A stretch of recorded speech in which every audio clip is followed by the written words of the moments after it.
It is winter spring 2022 in Los Angeles, and I am Durk Dehner. I am president and co-founder of the Tom of Finland Foundation, and I have the pleasure today of having one of our artists in residence here with me, and he is going to talk about his work. And James Davison. I had a little bit of a stumble there. You forgot my name, too. Yes, I did. But so I wanted to ask you. Well, how are you? I'm good. I'm all right. Yeah, the show was a couple of days ago. I was a bit worse for wear yesterday, but I'm back on it now. I'm good. And you actually. It was an experience for the foundation also, because it was our first inside and outside event that we've done since 3 years ago, which was pre-COVID. And so, but it went rather beautifully, very seamlessly. People wore masks inside, and they jolly enjoyed the outdoors in the patio and gardens, huh? Yeah, I think so. Yeah, it was a really fun event. It was good to have so many people around, and talking about work and hanging out socially, and yeah, it was good. So, where are you from? I'm from Leeds, which is the north of England. Okay. But I'm based in London at the moment, and I live and work in London. That's where my studio is based. And what do you do? I mean, you're an artist and you're a working artist, yeah. But you also do some other things. Yeah, so my studio practice is illustration, and illustration. Historically, it's been a lot of analog work, and then moving into digital in recent times. So this time here was more about getting back into actually making stuff and bringing a 3D world to life. And how was that? It was very fab. I really enjoyed it. Yeah. Yeah. When I first got here, I was really taken by the garden, and obviously the archive too. Yes. So I really just wanted to sort of like immerse myself in that space and see what came out of it. You know, it's very it's a common thread that goes through most of the artists in residence here, is that the garden and Mother Nature really sort of grabs onto you, and you get in touch with those expressions again. Yeah, for sure. And I think it was kind of like twofold too, because after like the pandemic, everybody's been indoors, and then coming to Los Angeles, where the flora is completely different, the landscape's completely different to what I'm used to in London. So like I kind of wanted to really immerse myself in that space. So, do you have a name for your project? I was wondering. I don't. Oh well, the show was called Levitican, which was inspired by the book of Leviticus.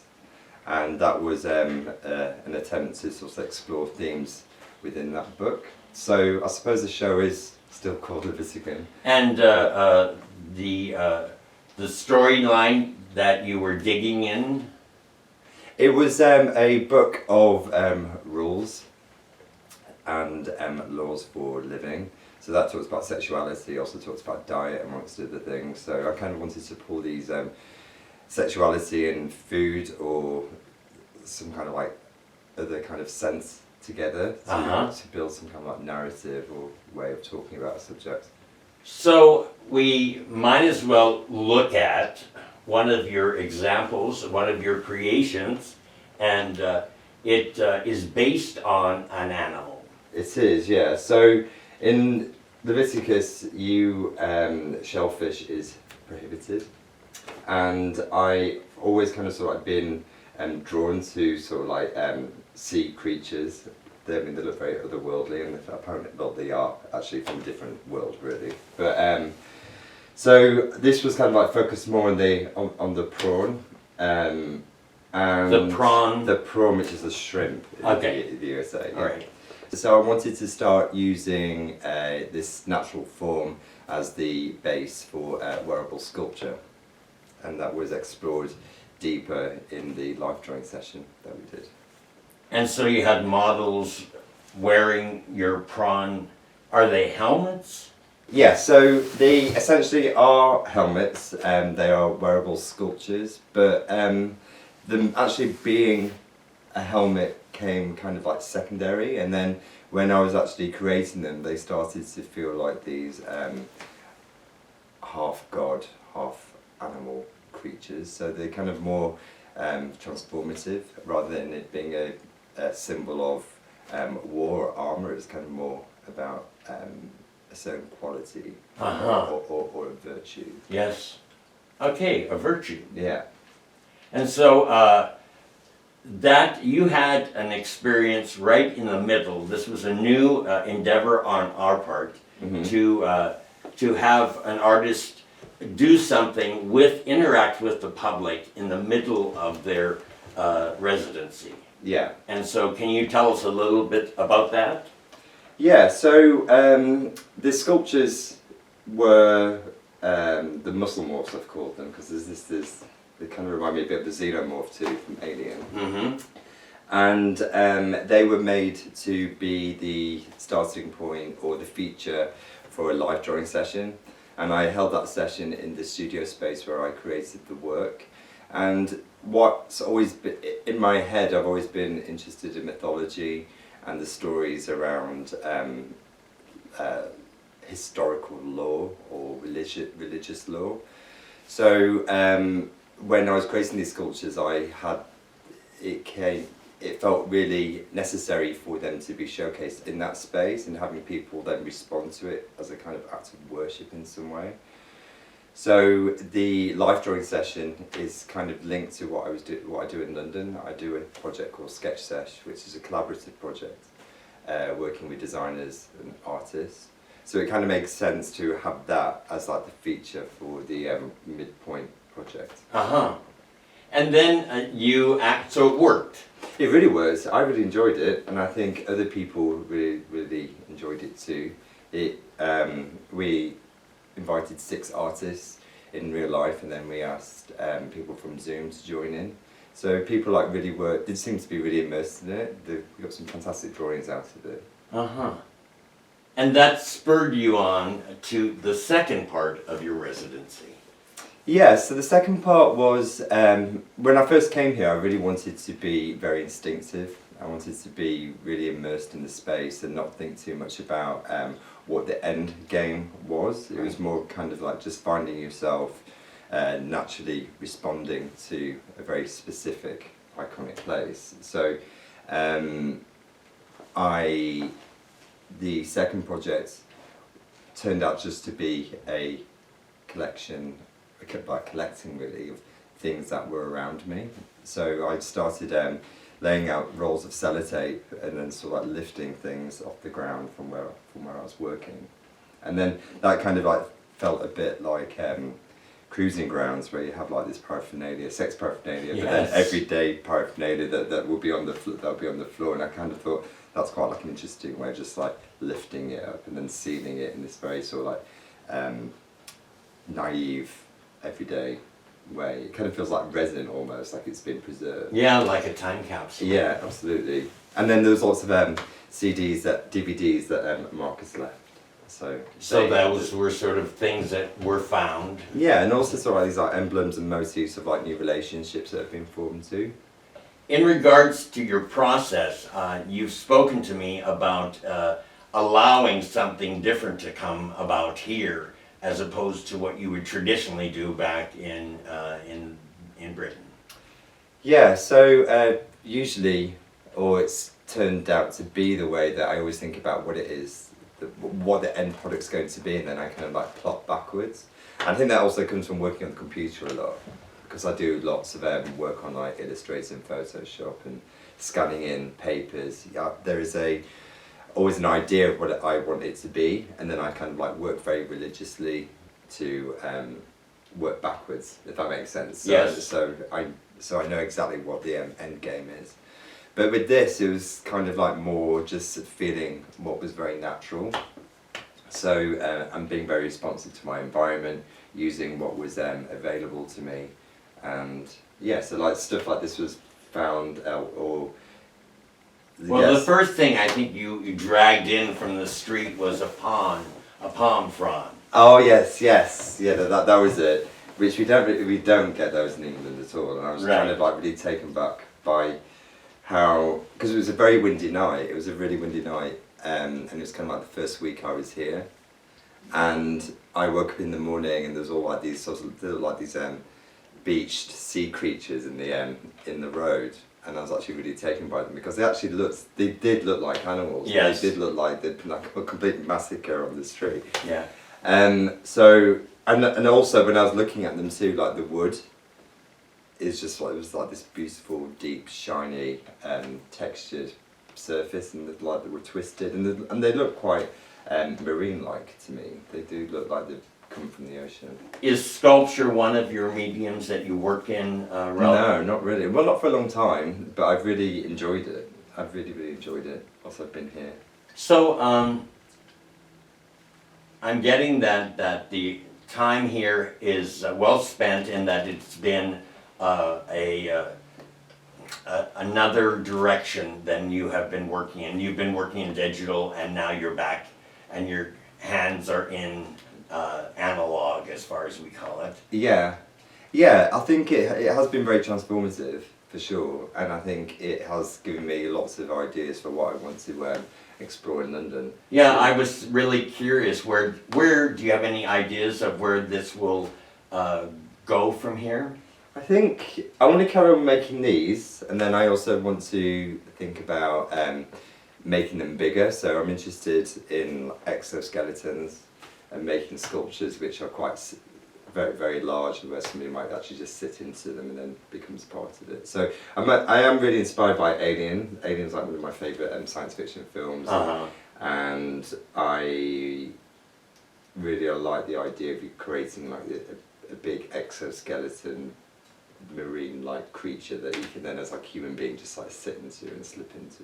And so this piece is made up of many hundreds of body parts and things that you have found here. Huh?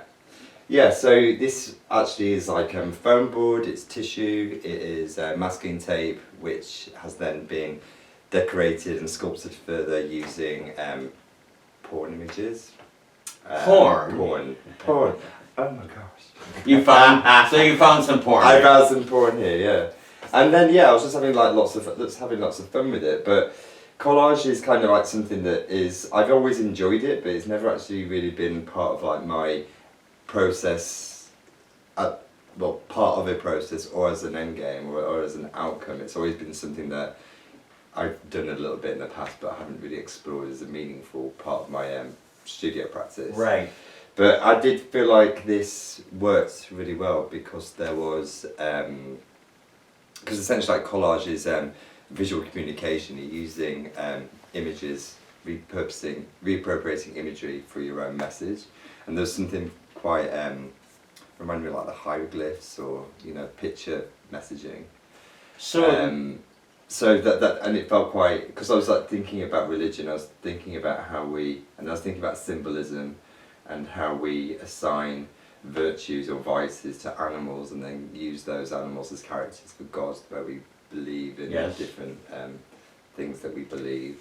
And I just thought that I think collage felt very appropriate for that message and that way of working. And then after that, I just continued with the experimentation into collage and just seeing, and then carried on with where it was taking me. Really. So you've been here in the City of Angels. Mm-hmm. It's also been known as a city of superficial beings, debauchery, attachment to physical things. Mm-hmm. What is your experience of Los Angeles? What is my experience in Los Angeles? Echo Park. I've been here like 90% of the time. What's my... I think that I haven't got like one singular thing other than the house and the people that I've met and made friends with here. That's probably like the most potent thing, like getting to know like you, Sharp, Hat, everybody lives in the house. That's a really big thing. And I think also being around the house, which is kind of like a museum, which is like testament to all the artists that have passed through here and the relationships that have been formed within this space. and also, being around elder gay men, which is like I haven't actually really experienced that in London very much. I mean, like the eldest people that I'm friends with are probably like in their 50s, but I think for my generation there isn't we don't have like an elder generation to look up to, unfortunately. It is an interesting phenomena, and I would hope, but tell us, has that been productive?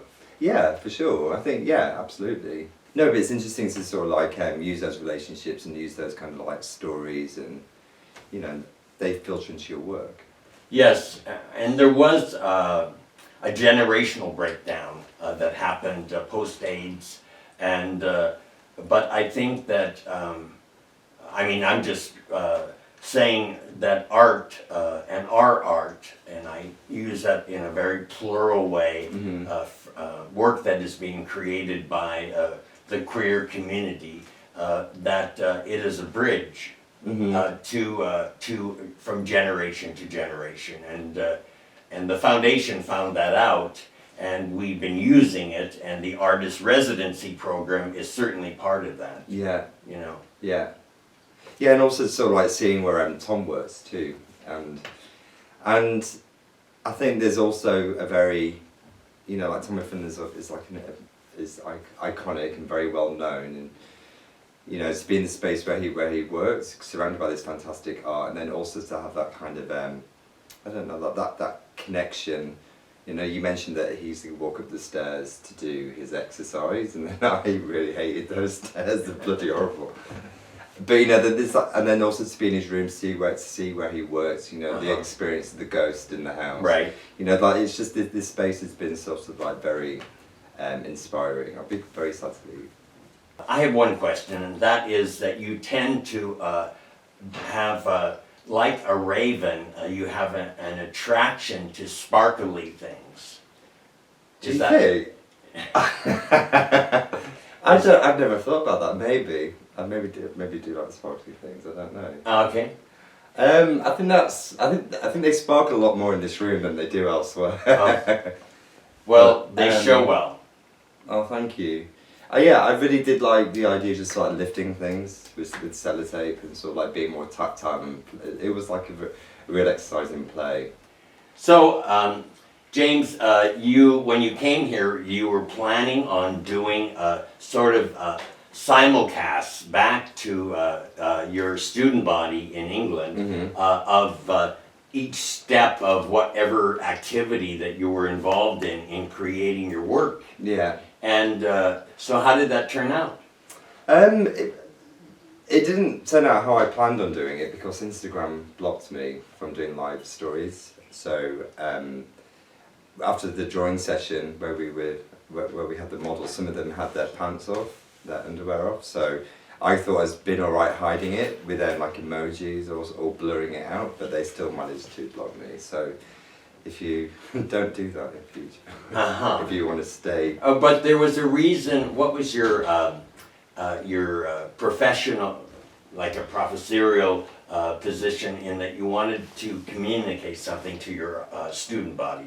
Yeah, I think I wanted to sort of like talk about process and talking about how a piece of work can go through many different stages, or you can do several pieces of the same work several times before you actually land on your final finished outcome. So when you look at Tom's work, because it's so polished, you don't actually imagine that it can come from a very rough, quick sketch where things are very fuzzy and you can't see it properly, or the proportions are slightly off. You think it kind of it's almost like a printer. Yes, right. You can't really tell. You can't, but like it wasn't that at all, and I felt that was really helpful for me in order to get back to this very sort of like raw, quick, instinctive way of working, and I thought my students would have benefited from that. But I've done it in other ways. I've taken photographs, and I'll probably put it as a kind of like a presentation or a lecture later on. I have this comedy that is running in my head right now of you on an airplane with one of these under your arm and trying to get it into overhead baggage. And you're turning and hitting people in the face. Knocking people's eyelids out. So Yeah, so I might actually for a final LOLs project do a video of me chopping it up as a chef or something, I don't know. I might do something with it, but yeah. you could think about dismantling it like a Lego set, and so that you can put it back together again. That's what we're going to do. I think it's I think I've figured out how I'm going to do it. Okay. Well, is there anything else that you'd like to, you have the platform to share with the world right now as far as what was your experience with being here at the Tom House? You really have shared that. And what would you recommend to other artists who are maybe scheduled to come here or are wanting to apply to come here? What would be your sage advice? I would say for the first couple of weeks, if you're here for 3 months, just spend a couple of weeks just absorbing yourself into the archive and just getting used to the space, because ideas will come. You don't have to come with a very solid idea. You just have to come with an open mind and and be very open and fine about doing work that you're not known for. That in itself is quite. Because your voice, your personality, your soul will come through in your work as long as you're open to it. Yes. So if you're known for a particular kind of style or a particular kind of method of working, if you just throw that out the window, it will all come back together. So I'm hoping that as we expand our Arts and Culture Festival and into London, that you will maybe be part of our group of artists, British artists, that actually showcase at this. Yeah. So we're hoping for the fall of 22 to make that happen in London. So that sounds good. All right.